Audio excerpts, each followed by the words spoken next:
하나님 아버지, 이 시간도 하나님의 자녀들 한자리에 불러 모아주시고 예배하게 하시니 감사합니다. 저희들을 지켜주시고 또 인도해 주셔서 하나님의 날개 그늘 안에서 지낼 수 있는 저희 모두가 되게 해 주옵소서. 특별히 이 시간도 하나님의 말씀과 성령님을 통해서 우리와 함께 해 주옵소서. 예수님 이름으로 기도하옵나이다. 아멘. 오늘은 맹세하는 것에 대해서 함께 살펴보겠습니다.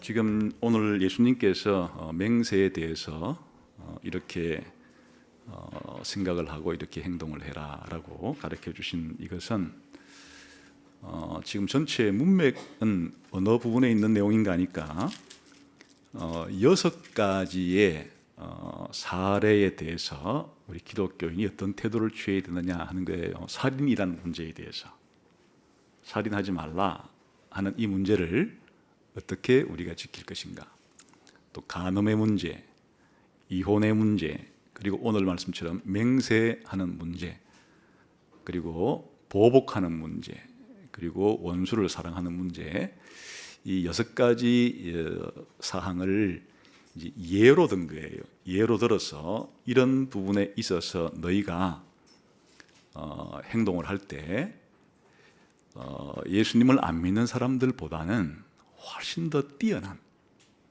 더 나은 삶을 살아야 된다 하는데 이제 전체적인 요지가 있는 거예요. 그래서 한번 배경을 보면 5장 20절을 한번 읽어봅시다. 시작. 내가 너희에게 이르노니 너희 의가 서기관과 바리새인보다 더 낫지 못하면 결코 천국에 들어가지 못하리라. 이제 의라는 것은 우리 행동 혹은 윤리 이런 말로 바꿀 수가 있어요. 그러니까 예수님을 믿는 사람들, 기독교인이죠. 기독교인들은 당시 이제 유대인들 가운데서 그래도 윤리적으로 볼 때나 도덕적으로 볼 때 우리 보통 사람보다는 이 사람들이 더 뛰어나 하는 사람들이 바리새인과 서기관들이에요. 왜냐하면 이제 율법을 잘 아는 사람들이고 율법을 가르친 사람들이고 이런 사람들이니까 이제 일반 백성들보다는 윤리와 도덕적인 면으로 볼 때 더 뛰어난 사람들로 평가를 받고 있는 사람들이 바리새인과 서기관인데, 예수님 말씀은 나를 따르는 내 제자인 너희들은 바리새인과 서기관보다도 더 뛰어난 윤리와 도덕적인 삶이 있어야 한다. 이렇게 이제 말씀을 하시는 가운데 예를 들자면 해서 6가지의 이제 사례를 드시면서 이런 부분에 대해서 바리새인과 서기관보다 더 뛰어난 삶이라는 게 뭔지를 말씀해 주시는 그런 내용 가운데 오늘은 이제 맹세하는 문제를 다루고자 한 것이에요. 여러분들 다른 사람에게 말을 할 때 여러분이 하는 말을 잘 믿어줍니까? 여러분이 이제 말을 하면, 야, 너는 네가 콩으로 매주를 쓴다고 해서 난 못 믿겠다. 야, 네가 하는 말은. 이럽니까? 아니면 여러분들은 말을 하는데 여러분의 주변 사람들이 너는 파추로 매주를 쓴다고 해도 네가 하는 말은 내가 다 믿어주겠다. 이런 쪽이에요. 근데 어느 쪽이에요? 여러분들이 그 주변 사람들에게 평가받는 것이 어느 쪽이에요? 이제 각자 한번 생각해 보세요. 근데 하는 얘기가 이제 오늘 얘기 핵심은 뭔가 하면 너희가 하는 말이 참 진실되다고 주변 사람들이 모두 인정할 정도로 그런 삶을 살아야 된다는 게 이제 요지인데, 이거를 이제 맹세라는 문제와 연관해서 설명을 하시는 거예요. 여러분 지금까지 살면서 맹세해 본 적이 있나요? 맹세라는 건 뭐예요? 다른 사람한테 내가 약속을 하거나 무슨 말을 할 때 뭐 상대방이 잘 믿어주고 잘 받아주면 맹세할 필요가 없죠? 맹세는 어떤 때 하는 거예요? 상대방이 내가 말을 해도 잘 믿어주질 않아요. 그러면 답답하죠? 내가 하는 말은 이게 사실이야, 이게 진실이야, 좀 믿어달라니까. 근데 상대방이 네가 하는 말을 내가 어떻게 믿냐, 너 평상시 거짓말도 잘하고 그러는데 내가 너를 어떻게 믿어, 이런 분위기일 때 아니야, 내가 하는 말은 진짜란 말이야, 이게 정말이야, 이게 사실이라니까. 자기 말의 진실성과 사실이라는 것을 강조하기 위해서, 이거를 입증하기 위해서 이제 그때 쓰는 것을 맹세라 그래요. 그럼 나 맹세할게. 하나님의 이름으로 내가 맹세하는 거야. 이렇게 하면 상대방이 그래? 네가 지금 하는 말은 상당히 정말 진짜라고 지금 강조하는 걸 보니까 좀 믿어줘야 되겠네? 이런 분위기.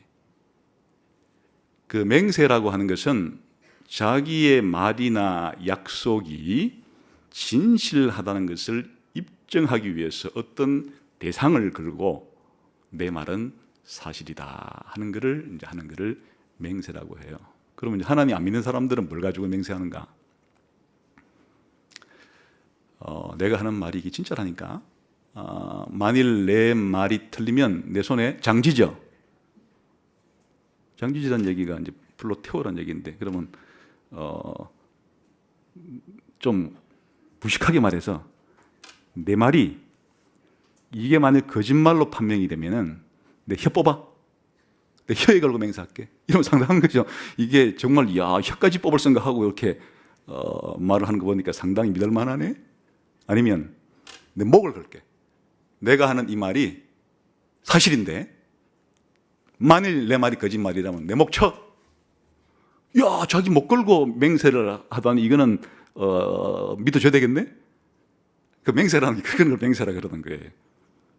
그러니까 이제 누구나 말을 할 때 거짓말이라는 것은 사람 인간이라는 자체는 거짓말을 못하고, 그냥 인간은 무조건 말만 하면 다 100% 거짓말이고, 상대방이 이제 하는 말도 100% 진실이니까 다 믿어주고, 이러면 뭐 맹세라는 이런 형식이 필요 없는 거예요. 그러나 이제 우리 인간 사회에서 맹세라고 하는 형식이 필요한 것은 사람들이 어릴 때부터 또 거짓말을 잘하고 나이가 들면 거짓말을 더 잘하고 이러니까 상대방이 하는 말을 잘 못 믿을 수도 있고, 이런 상황에서 아니야 이게 진짜라니까 확실하게 자기 말이 진실이라는 것을 입증하기 위해서 맹세라는 형식을 도입한다. 요즘은 아무리 맹세해도 못 믿겠고 증거물을 가져와봐. 증거물을. 그럼 이제 약속을 서약을 써가지고 거기다가 도장 찍고 이렇게 이제 문서까지 하기도 하고, 또 관공서나 아니면 학교나 이런 데서도 내가 어느 학교 나왔어요 이래도 못 믿겠어. 하여튼 네가 졸업장을 가져와봐. 증명서를 가져와봐. 이렇게. 그래서 이제 증명서 같은 거를 이제 맹세 대신에 요즘은 그런 걸 더 잘 믿어주니까 증명서를 이렇게 제출한단 말이에요. 근데 인간들이 이게 또 이제 거짓말해서 또 증명서를 또 위조해요. 그러니까 이 사람이라는 그 존재 자체가 진실하지 아니할 때 말이나 행동이나 이런 것들이 다 이제 진실되지 못한 이런 사회에 우리가 살아가고 있는데, 그럼 큰일 나는 거잖아요. 만약 이제 사람이 다른 사람과 이렇게 교제를 하는데 자꾸 저 사람 거짓말을 하는 게 확인되면 그다음부터 그 사람하고 관계가 끊어지죠.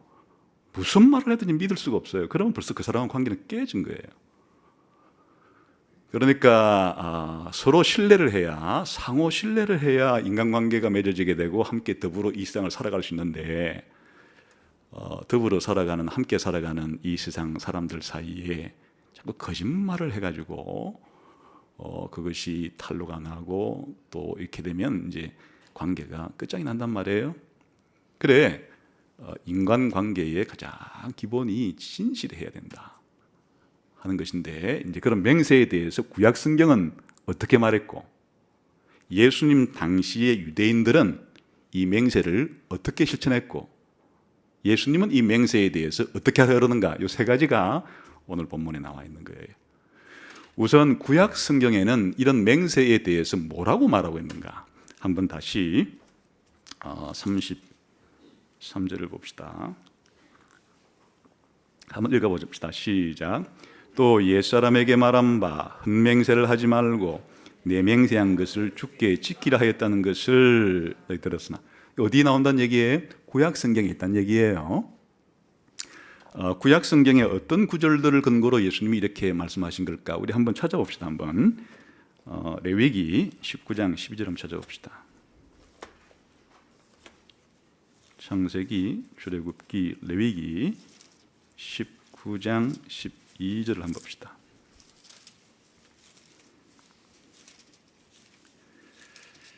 찾았으면은 레위기 19장 12절을 한번 읽어보겠습니다. 시작. 너희는 내 이름으로 거짓 맹세함으로 내 하나님의 이름을 욕되게 하지 말라. 나는 여호와이니라. 여기 보면 거짓 맹세하지 말라 나오죠. 하나님의 이름을 걸고 거짓 맹세를 하지 마라. 여기에 헛맹세라는 게 거짓 맹세라는 게, 거짓 맹세하지 마라. 그런 이제 이런 구절들이 있잖아요. 그 다음에 하나님께 맹세했으면 맹세는 지켜라. 또 이런 것들은 어디 나오는가? 여러 군데에 흩어져 있는데 요약하자면 한 구절만 대표로 한번 읽어보겠습니다. 시편 50편 14절 같이 한번 보겠습니다.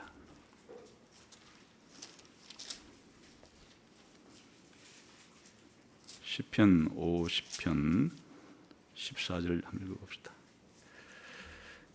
시작. 감사로 하나님께 제사를 드리며 지존하신 이에게 내 서원을 갚으며, 여기는 보면 이제 서원을 갚아라. 하나님께 한 서원은 갚아라. 여기는 맹세는 아니고 서원으로 되어 있거든요. 이게 이제 거의 같은 동의어예요. 똑같지는 않은데 같은 거예요. 무슨 말인가 하면, 맹세는 누구한테 하는 거니까 다른 사람에게 내가 말을 하거나 약속을 할 때 내가 하는 이 말과 약속이 확실하다는 것을 말하기 위해서 하나님을 걸고 대상으로 삼고 맹세를 하는데, 이거는 이제 하나님을 이름을 가지고 맹세한다는 이런 뜻이에요. 하나님이 내 정인이시다 이 말이에요. 내가 하는 이 말이 진짜라는 것을 누가 확정해 주느냐? 하나님이 내가 하는 말이 옳다는 것에 대한 정인이다.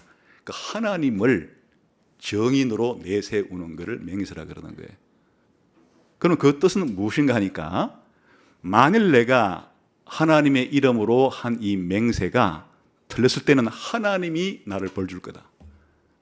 나는 하나님께 벌 받을 각오가 되어 있다. 그게 이제 하나님의 이름으로 맹세한다는 거예요.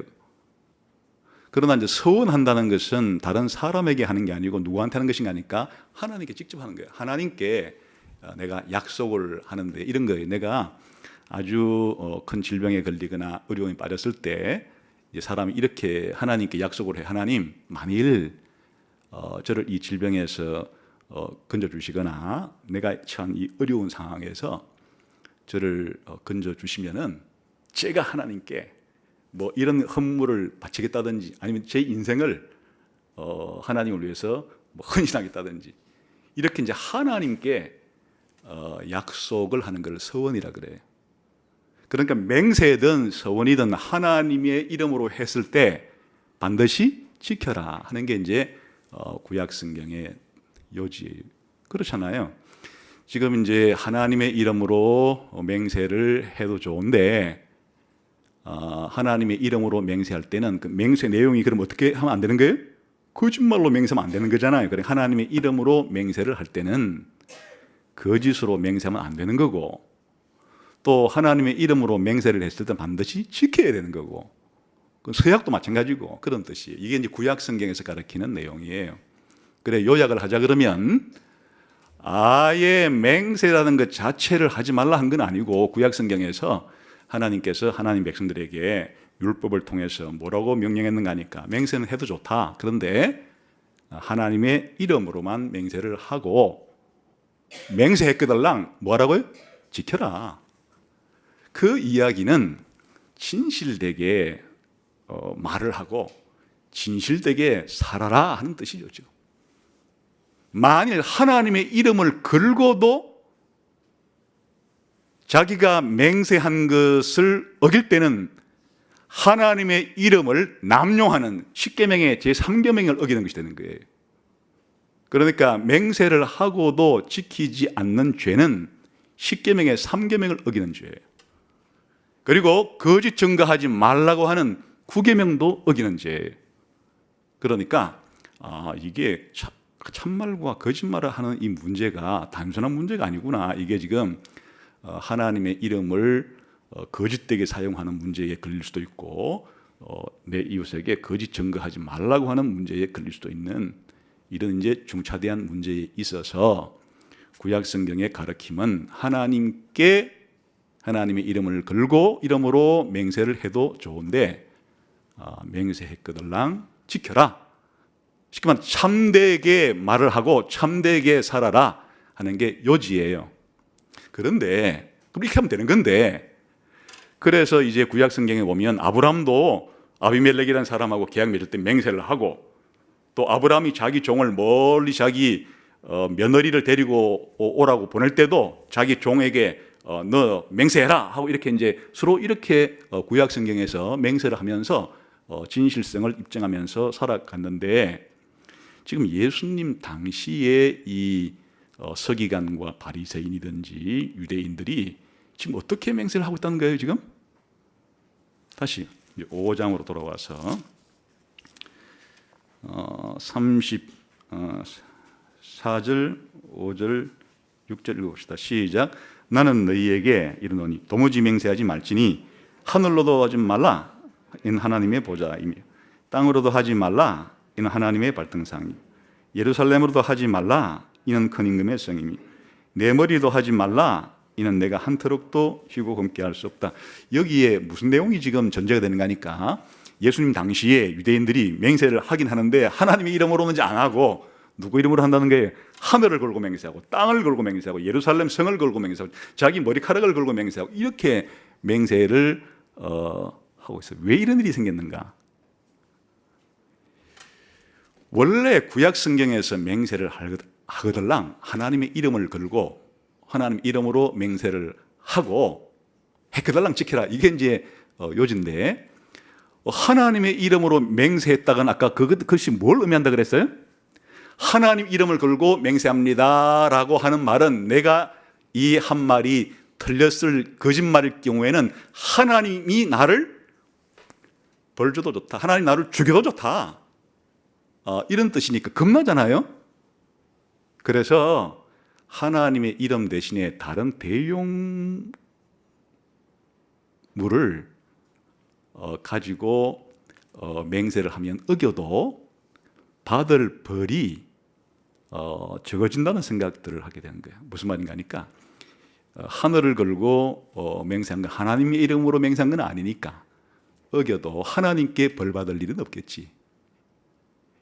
이게 원래 맹세는 진짜 자기 말과 자기 행동이 진짜라는 사실을 실제로 진짜이기 때문에 진짜라는 사실을 입증하기 위해서 하는 맹세라는 형식이 오히려 거꾸로 뒤집어져 가지고 이거를 피할 구멍을 만들어서 내가 하나님 이름으로 맹세하면 반드시 지켜야 되지만은 하나님이 아닌 다른 이런 것들로 맹세하면 좀 어겨도 빠져나갈 구멍을 만들고 이렇게 맹세한다는 것은 제대로 진실되게 살고 싶다는 거예요. 거짓말 하는데 벌 받을 게 두려워가지고 이렇게 도망칠 궁리를 한다는 거예요. 그렇죠. 맹세 자체가 내 말은 진실이라는 것을 증명하기 위해서 하는 게 맹세인데 이게 거꾸로 뒤집어져 가지고 내가 이런 거 이름으로 맹세를 할 때는 내가 어겨도 좀 내가 하나님께 벌 받는 건 아니고 좀 거짓말을 해도 뒷감당을 자기가 도망칠 궁리를 하면서 이렇게 하는 사람들이 하늘을 걸든 땅을 걸든 예루살렘 성을 자기 머리를 걸든 전부 다 이렇게 맹세하고는 거짓말을 치고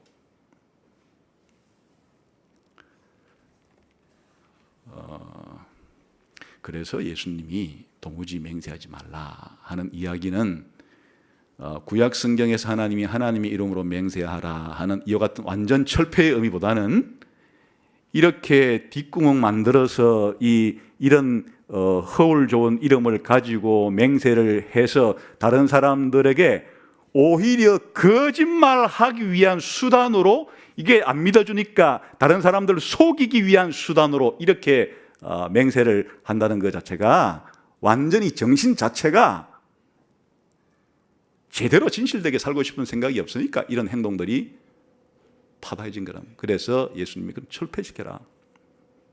왜 그러냐? 아니, 하나님과 관련 없는 게 어딨냐? 하늘? 하나님이 하늘을 만들었는데.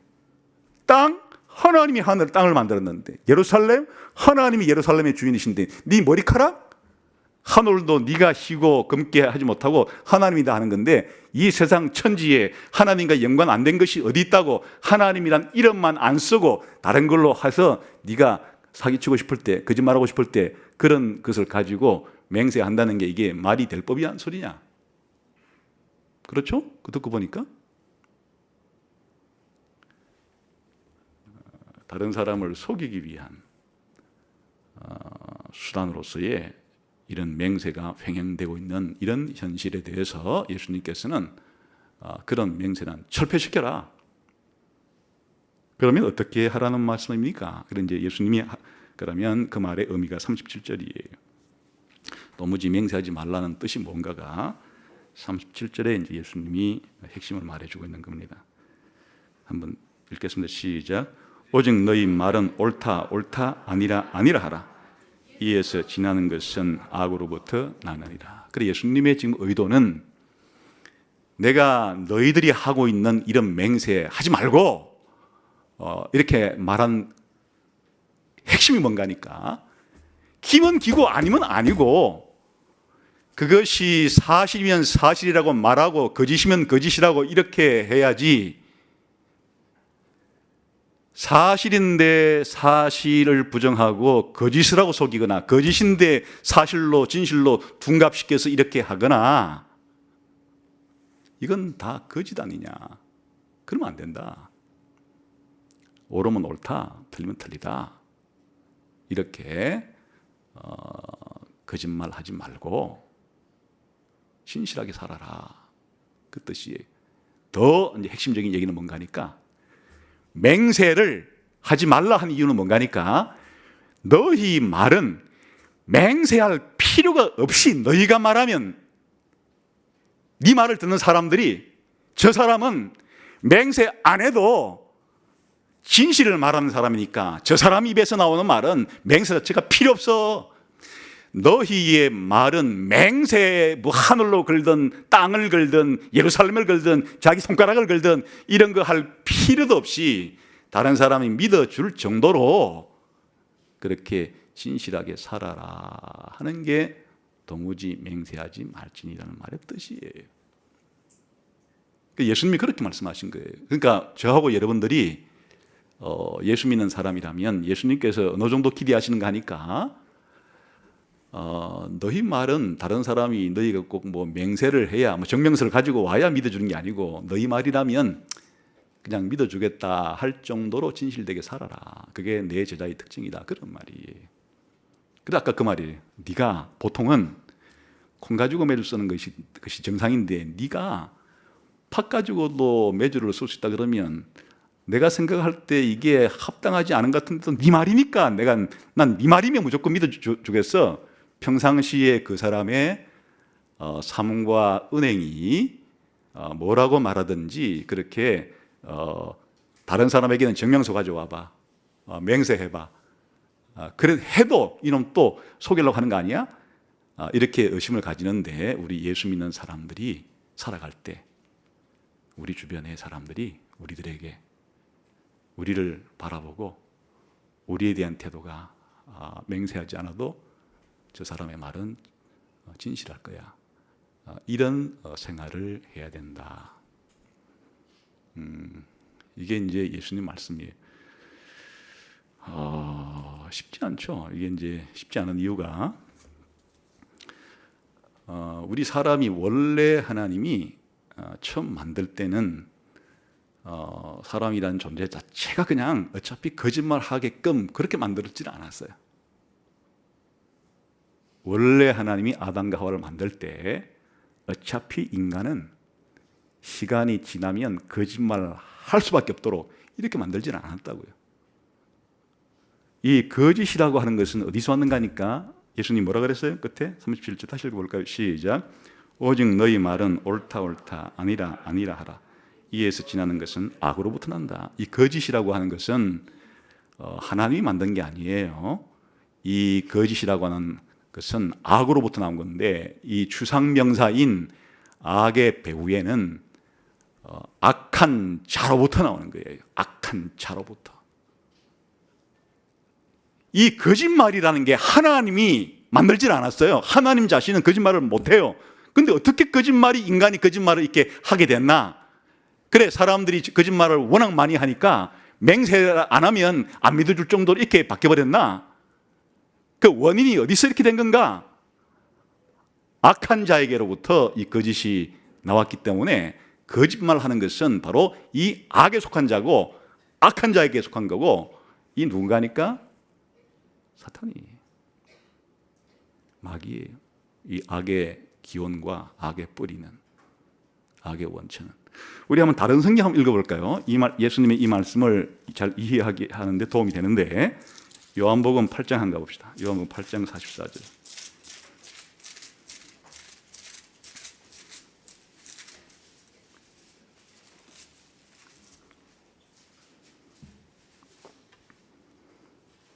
요한복음 8장 44절. 앞에부터 읽어야 되지만 시간 관계상 요 부분만 읽어보겠습니다. 시작. 너희는 너희 아비 마귀에게서 났으니 너희 아비의 욕심대로 너희도 행하고자 하느니라. 그는 처음부터 살인한 자요 진리가 그 속에 없으므로 진리에 서지 못하고 거짓을 말할 때마다 제 것으로 말하나니 이는 그가 거짓말쟁이요 거짓의 아비가 되었습니다. 이게 지금 무슨 말씀인지 알겠죠? 성경에서 하나님은 자기를 계시할 때 나는 진리이기 때문에 나는 거짓말 안 한다. 난 거짓말 할 수도 없다. 그래서 성경이 가르쳐주는 하나님의 이 속성, 하나님의 성품 중에서 가장 중요한 것 하나가 하나님에게는 거짓이 없고 거짓말 할 수도 없고 하나님이 진리 자체이기 때문에 하나님은 진리의 하나님이시여 이렇게 우리가 부르는 거고 하나님의 모든 생각과 하나님의 모든 말씀은 진리라는 게 성경이 우리에게 가르쳐주는 가장 중요한 하나님의 성품이에요. 하나님이 말씀하시고 약속하신 것은 우리가 진리라고 받아들일 수 있는 이유는 하나님 자신은 아예 거짓말이라는 것 자체를 하지도 않을 뿐 아니라 할 수도 없는 진리 자체이시기 때문에 하나님의 약속과 하나님의 말씀은 믿어라. 이건 절대 진리가 된다. 하나님의 성품 자체가 그러니까. 그래서 하나님께서 말씀하신 성경을 우리들은 진리라고 믿고 받아들이는 거예요. 그런데 이런 진리이신 하나님이 인간을 만들 때 어떻게 오늘날에는 우리 인간들이 거짓말을 너무 잘해서 이렇게 맹세를 안 하면 잘 안 믿어줄 정도로 이렇게 되어버렸나? 바로 우리 인간 사회 속에서 그리고 우리 인간 개인 속에서 이렇게 거짓을 생각하고 거짓을 말하고 거짓되게 행동하는 이 뿌리가 어디로부터 왔는가 하니까 이게 악인데 바로 악한 자인 이 사탄 마귀라고 부르는 이 존재는 하나님이 원래 천사로 만든 존재이나 좀 보충 설명을 해드리면 이 사단으로부터 이 세상에 거짓이 들어왔다. 그게 이제 어디 나오는가 하면 창세기 3장에 나오는 얘기예요. 하나님이 이렇게 말한 거예요. 나는 창조주고 너희는 피조물이기 때문에 너희들이 어떻게 살아야 행복하고 행복하지 않은지는 내가 안다. 내 말을 잘 순종하면은 내가 너희에게 영생을 주고 너희가 내 말을 불순종하면은 너희가 죽는다 하는 이 이제 원리 원칙을 선악을 알게 하는 나무를 통해서 가르쳐 준 거예요. 이 나무를 따먹는다는 것은 내 말을 불순종하고 나를 배반한다는 뜻인데 그러면 너희들 죽는다. 내 말을 잘 순종해야지 내게 복도 받고 사랑을 받지, 또 영생을 얻지. 너희가 내 말을 불순종하고 나를 배척하면은 그건 너희에게 죽음의 길이다. 하나님이 창조주시니까 하나님 만드신 우리 인간의 생사화복이 어떠한지를 가르쳐 준 거예요. 그 진리예요. 하나님 말씀이니까. 그러니까 아담은 하나님이 주신 지능을 사용해서 하나님 말씀에 또 순종할 수 있는 도덕성을 사용해서 이렇게 순종해야 영생을 얻고 불순종하면 죽는다는 게 진리예요. 근데 사단이 와가지고 아담과 하와에게 뭐라고 거짓말을 했는가 하니까 그 인류 최초의 거짓말이 여기서부터 나오는 거예요. 아니다. 하나님은 좋은 분일 리가 없어. 너희에게 이 선악을 알게 하라는 나무를 먹지 말라는 것 자체가 너희의 유익을 위한 게 아니고 다 하나님이 자기 마음대로 하고자 하는 것인데, 사실을 내가 말해주자 그러면 선악을 알게 한 나무 열매를 따먹어도 너희 안 죽어. 이게 우리 인류가 처음 들은 거짓말이에요. 거짓말의 이 뿌리와 원천이 우리 인간에게서 처음 나온 것은 아니고 다른 피조물인 사단이라고 부르는 거짓의 아비라고 부르는 이 존재가 우리 인간에게 거짓말을 함으로써 우리 인류는 진리이신 하나님이 하시는 진리와 거짓의 아비인 사단이 거짓말하는 것 사이에 중간에 서서 진리를 택할 거냐 거짓을 택할 거냐의 기로에 서게 된 거예요. 이게 처음 만들어진 인간의 운명이에요. 불행하게도 우리 인간이 참말을 믿지 않고 거짓말을 믿고 받아들임으로써 우리 인간에게는 이제는 진리의 원천이신 하나님이 우리의 아버지가 아니라 거짓의 아비인, 거짓말의 원조인 바로 사단의 자식이 되어서 거짓말을 잘하는 그런 인간 본성을 가지게 된 거예요. 그래 태어나면서부터 애 때부터 거짓말을 하는 거예요. 나중에 이제 결혼을 하셔서 애를 길러보면 알지만은 머리에 피도 안 마른 놈들이 거짓말을 해요. 울음을 거짓 울음을 해요. 원래 진짜 울으면 눈물도 나와야 되는데 눈물도 없는 울음을 해가지고 빨리 와서 뭐 해달라고. 이게 이제 그때부터 이렇게 잘 오니까 그때부터 이게 이제 살살살살 거짓말이 늘어요. 그래서 서너 살 넘으면 자기가 뭘 잘못했을 때 부모가 이렇게 너 이거 왜 이랬어? 오리발 내밀어. 누가 가르쳐주질 않았어. 누가 부모가 그 서너 살짜리 애에게 그렇게 네가 잘못했을 때 물어보면 오리발 내밀어를 안 가르쳐줘도 적극적으로 본능적으로 제가 안 했다고 이렇게 해가지고 자기가 이 벌 받을 걸 눈치를 딱 파악해서는 그래 해요. 만일 서너 살짜리 아이가 자기가 분명히 잘못했는데 너 이게 잘못했지? 네가 그랬어? 그럴 때 예, 저는 벌 받아도 좋으니 제가 했어요. 이런 애는 정말 대단한 애예요. 그런 애는 정말 대단한 애예요. 근데 아직까지 인류는 그런 애를 본 적이 없어요. 그러니까 그때부터 이제 거짓말을 자꾸 해가지고 이렇게 해가지고 청소년 시대 되면 이제는 부모를 가지고 놀아요.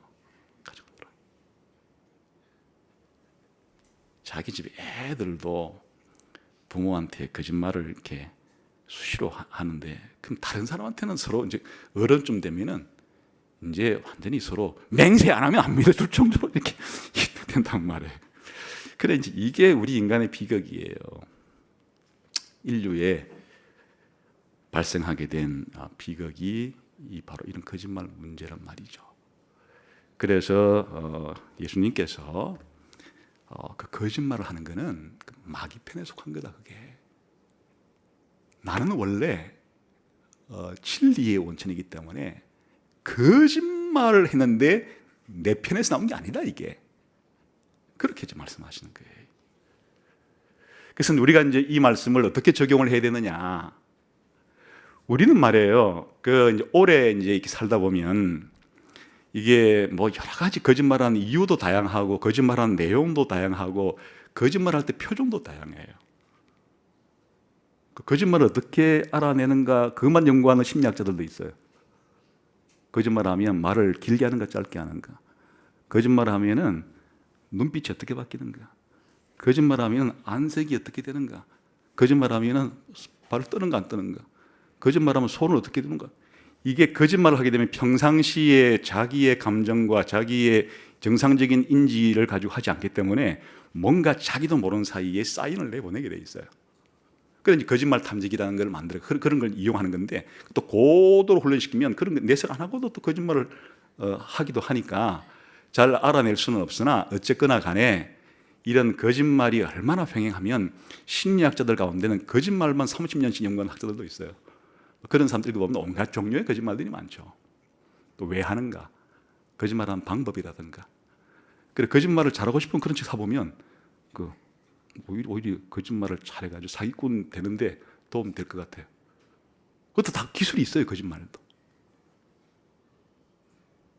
근데 예수님은 그런 식으로 살면 그 마귀 편이다, 내 편 아니다, 이렇게 하는 거예요. 그래서 우리가 이 거짓말의 문제는 단순한 문제가 아니다. 우리 임기응변으로 위기를 넘기기 위해서, 모면하기 위해서, 물론 자기 이권을 위해서 이렇게 때로 우리가 이제 죄의 본성을 가지고 있으니까 그래 할 수는 있는데, 기독교인들은 즉시로 그런 것을 깨달았을 때 내가 실수했구나, 또 내가 사실은 마귀 편에 속한 이거를 했구나 하고 돌이켜서 하나님 잘못했습니다, 또 제가 약해가지고 거짓말하고 말았습니다, 다음부터 또 안 그러도록 제게 힘을 주세요, 이런 식으로 이렇게 해야 하는데, 아예 입만 벌리면 그냥 거짓말이고, 그냥 내가 세운 목적을 이루기 위해서 거짓말이라는 수단을 이용해서라도 내가 세운 목적을 이룬다면은 거짓말은 도움이 된다. 만일 사상적으로 이런 생각 가지고 사는 사람이 있다 그러면 그건 굉장히 위험한 거죠. 근데 만약에 그런 생각하는 사람이 있거나 집단이 있으면 그거 하나님 편에서 온 게 아니란 뜻이에요. 그거 악으로부터 기원한 거다. 악한 자로부터 기원한 거니까 거짓을 능수능란하게 하고, 거짓을 해도 뻔뻔스럽고, 거짓했는데도 양심의 가치를 잘 안 느끼고, 또 그런 거짓말을 하는 거를 합리화시키는 그런 인간들, 족속들은 그건 내 편이 아니다. 그건 악에서부터 기원한 거고 악한 자의 편이다라고 예수님 말씀하시는 거예요. 그래서 여러분 우리가 조심해야 됩니다. 왜 조심해야 되는가 하면, 우리들은 이제 어느 정도 나이가 들고 살면 자꾸만 무리를 지어 살기 때문에 내 가족과 다른 사람 가족, 내가 살고 있는 고향 출신과 타 지역 사람, 내가 가지고 있는 어떤 사상과 다른 사람, 이렇게 자꾸 무리를 짓는데, 내가 속한 무리가 진실을 감추고 축소하거나 아니면 거짓인데도 그거를 갖다 붙여 가지고 사실인 양 가짜를 뭘 만들어내거나 이러면 그거는 가짜니까, 거짓이니까, 그거는 마귀로부터 나온 거를 이렇게 해야 되는데, 우리 사람이 자기 편은 자기도 함께 거기 한 동석이 돼가지고 감추어 주고 다른 편의 것들은 끄집어내려고 결사적인데 무조건 자기 편에는 다 감추기만 한다면 그게 기독교인이라도 그때 화들짝 놀라야 되는 거예요. 우리 기독교인은 내 가족이든 다른 가족이든, 내 고향 사람이건 다른 고향 사람이건, 나하고 사상이 같은 사람이건 아니든, 심지어 우리 교회 교인이건 아니건 간에 거짓말이 정확하게 발각이 되면 거짓말이라고 해야 되지. 내 사람이라고 해가지고 그렇게 감추거나 덮추는 것은 하나님 편에 속한 게 아니고 그건 마귀 편에 속한 거다. 그럼으로써 우리 기독교인들이 사실은 어느 지역에 흩어져서 살든, 어떤 직장에 흩어져서 살든, 어떤 단체에 흩어져서 살든 기독교인이 많이 흩어질수록 좋겠죠. 이런 진실을 추구하면 자기가 속한 집단 내에서 나는 다른 건 몰라도 이 거짓은 참을 수가 없어요. 아무리 같은 편이라도 이건 잘못이죠, 거짓이죠, 덮으면 안 되죠, 이거 거짓으로 만들면 안 되죠, 이렇게 해야 된다. 그게 여러분이 다니는 직장이건, 여러분이 속한 정당이건, 여러분이 속한 고향 마을 사람이건, 아니면 심지어 여러분의 가족이건 간에, 아니면 자기가 한 것이든지 간에, 자기가 한 것도 거짓이면 내가 실수했다, 이 거짓말했다, 미안하다. 다음에 안 그렇게 노력할게. 자기 속에서 나온 거짓이라도 내 안에서 나온 이 거짓은 이게 마귀 편이지. 내 안에서 나온 생각이라고 해서 내 말이라고 해서 내가 나를 덮으려고 하면 그것도 거짓의 편에 속한 것이 된다 그 말이에요. 그러니까 이 사회가 사람이 살기 힘들 정도로 어두워진 사회인데 거짓이 더 횡행하면 그만큼 그 사회는 어두워지는 것이고 사람 살기 어려운 곳이 되는 것이고 투명하다는 게 딴 게 아니잖아요. 될 수 있으면 거짓의 가능성을 줄이고 거짓한 사람들이 폭로될 수 있도록 만들어서 거짓이 숨을 자리가 없도록 만들고 점점 더 우리가 살아가는 이 공동체가 살아가는 사회 자체가 거짓은 발붙이지 못하도록 점점 만들어 가야 그게 선진 사회고 좋은 사회고 사람이 살아가는데 정말 아름다운 사회가 되는 거 아니겠어요? 그 일에 우리 기독교인들이 앞장서야 된다. 그게 예수님을 따르는 기독교인들의 중요한 특징이어야 된다. 그런 뜻이에요.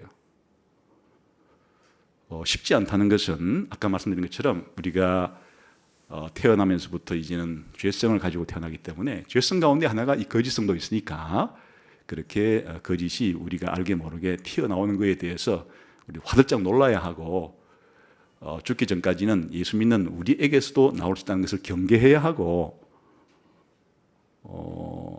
그래야 되는 거예요. 심지어 예수님이 자기를 따르는 제자인 베드로가 예수님이 자기가 나는 이제 죽어야 된다. 내가 죽어야 사실 너희를 살린다. 절대로 안 됩니다. 예수님 이렇게 말할 때 수레자래도 사탄아 물러가라. 네가 하는 그 말이 지금 진리가 아니라 거짓이다. 이렇게 되어야 된다는 것이거든요. 그래 이게 지금 이제 우리가 사는 이 세상이 옛날 시대보다 만약에 조선 시대보다 지금 대한민국을 살고 있다는 우리가 조선 시대보다는 더 나은 시대라고 말할 수 있으려 그러면 조선 시대의 그런 국왕과 조선 시대의 그런 양반들레와 조선 시대의 평민들과 이 노비들이 살아갈 때 거짓말하는 그런 질과 양에 비해서 오늘 대한민국이라는 이 사회가 더 선진 사회로 들었다 그러면 나라를 다스리는 그런 대통령 이하 그런 공무원들과 그리고 나라의 공무원으로서 녹을 먹고 살아가는 그런 관직에 있는 사람들과 심지어 지식인들과 모든 일반 사람들에 이르기까지 우리가 조선시대 때는 막 거짓말도 잘했지만은 지금은 잘 하려고 해도 사회적으로 왕따 당하는 분위기고 하려고 해도 그런 사람 인정받지 못하는 사회고 이렇게 되면 더 나은 사회가 된 거고 그때보다 반대로 갔으면 이게 더 사람 살기 힘든 세상이 되었다는 뜻이고 그런 거죠. 그래서 예수님께서 우리 기독교인들이 다른 사람들과 특징을 보일 때 기독교인이라고는 특징이 뭐냐 이렇게 예면 예 아니면 아니요 사실이면 사실이라 거짓이면 거짓이라 이렇게 할 수 있는 사람이 되는 게 이게 너희들이 이 거짓된 세상을 살아갈 때 내 제자라고 하는 그런 중요한 특징이다. 그래서 다른 사람들이 몰라도 예수 믿는 사람들이 뭐 돈을 많이 버는 것도 아니고 또 머리가 똑똑한 것도 아니고 공부를 많이 한 것도 아닌데 이상하게 예수 믿는 사람들은 거짓말은 잘 안 하려고 해. 거짓말하는 걸 되게 무서워해. 다른 건 모르겠으나 예수 믿는 사람들은 거짓말은 잘 안 하기 때문에 저 사람들의 말이라면 믿어도 될 것 같아.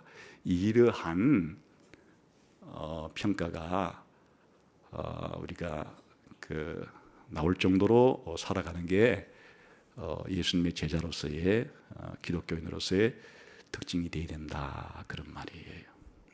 어렵죠. 어려우니까 하나님 도와주십시오.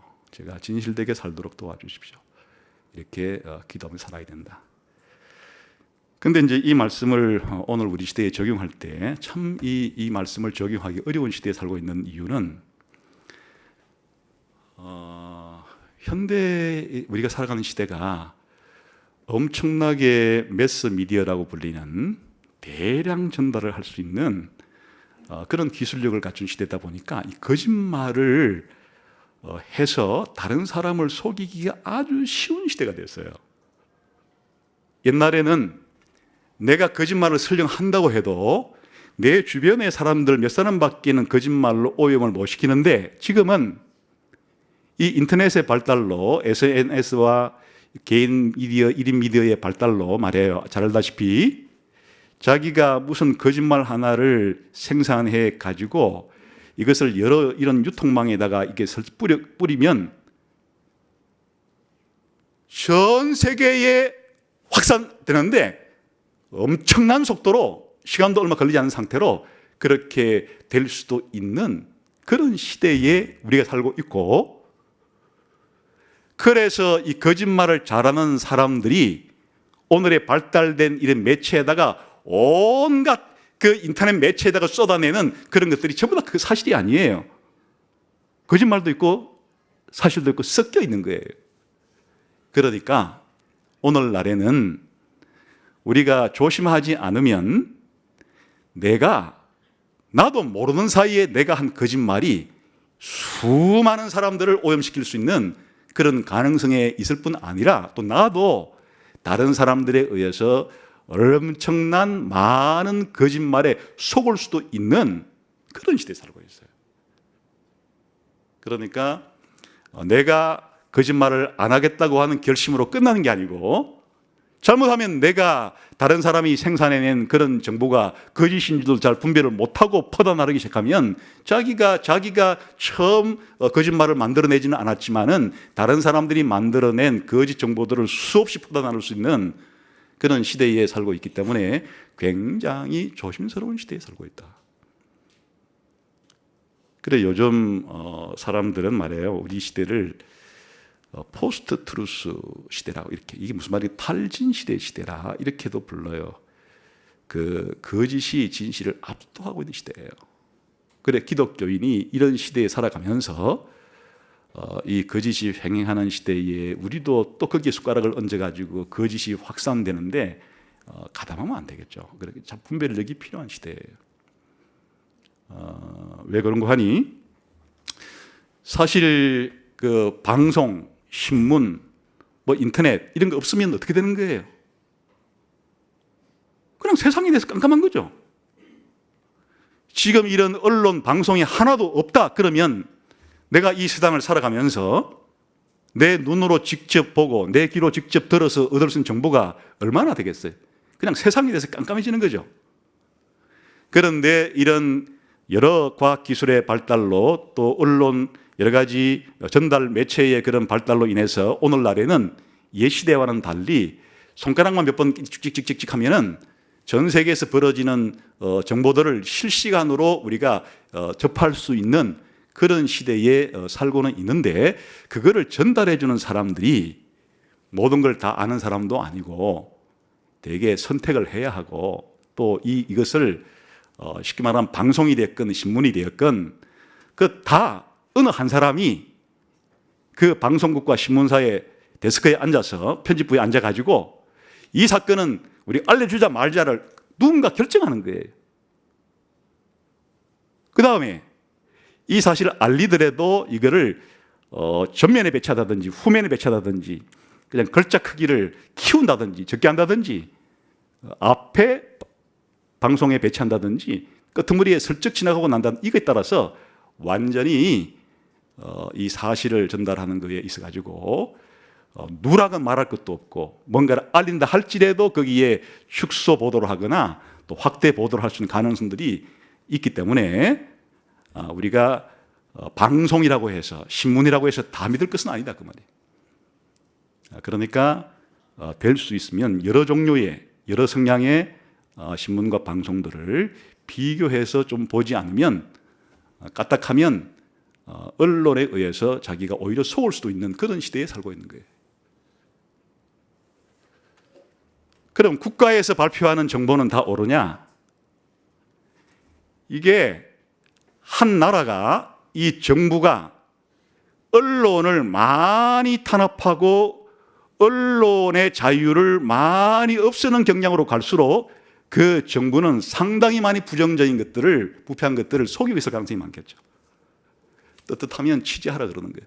떳떳하면 마음대로 방송해라, 마음대로 떠들어라, 언론의 자유를 활짝 연다는 얘기 자체는 그만큼 자신들의 정부 운영이 투명하다는 뜻이고, 뭔가 구린 게 많으면 그냥 언론을 쥐어짜고 통제해가지고 함부로 자기들의 이런 비리들을 발표하지 못하도록 틀어막는 것이니까, 우리가 살아가는 이 국가와 사회가 좋은 사회가 되려고 그러면 언론이 자유롭게 취재해서 자유롭게 발표할 수 있도록 그렇게 언론의 자유를 많이 주는 것과 이 사회의 투명성과는, 정부의 투명성과는 거의 비례할 가능성이 많죠.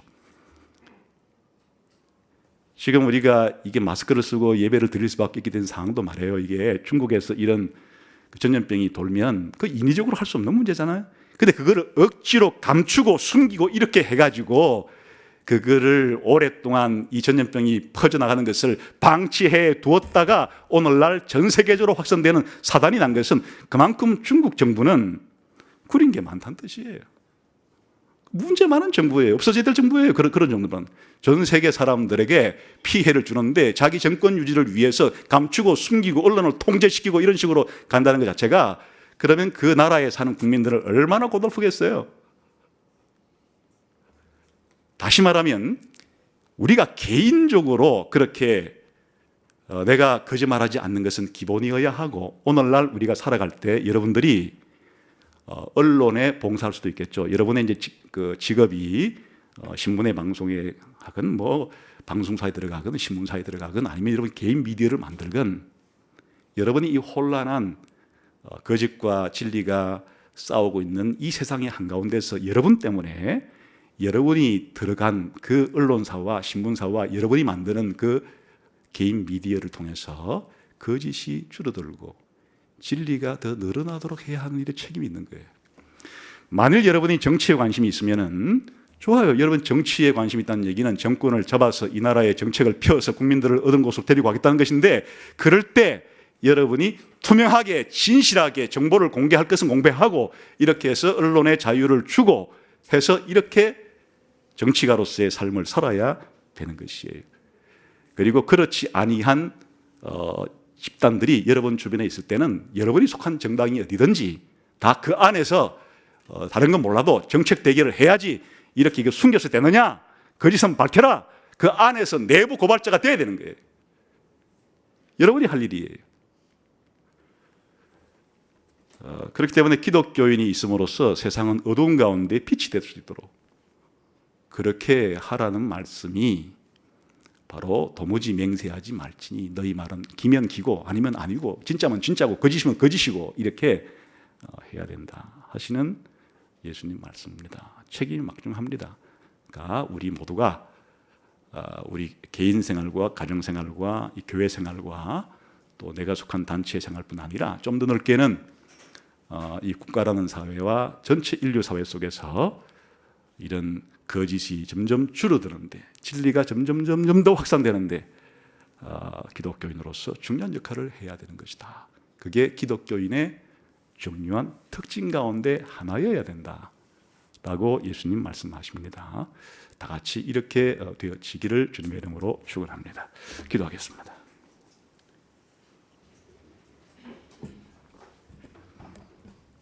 하나님 아버지, 진리가 되시고 또 교회를 진리의 기둥과 터로 삼으시고 또 우리 한 사람 한 사람을 세상의 빛과 소금이라고 말씀해 주시니 감사합니다. 오늘 이 자리에 있는 우리 하나님의 자녀들이 세상에 있는 가운데 진리의 등불로서 다 살아갈 수 있도록 도와주시고 인도해 주시고 힘을 주옵소서. 예수님 이름으로 기도하옵나이다. 아멘.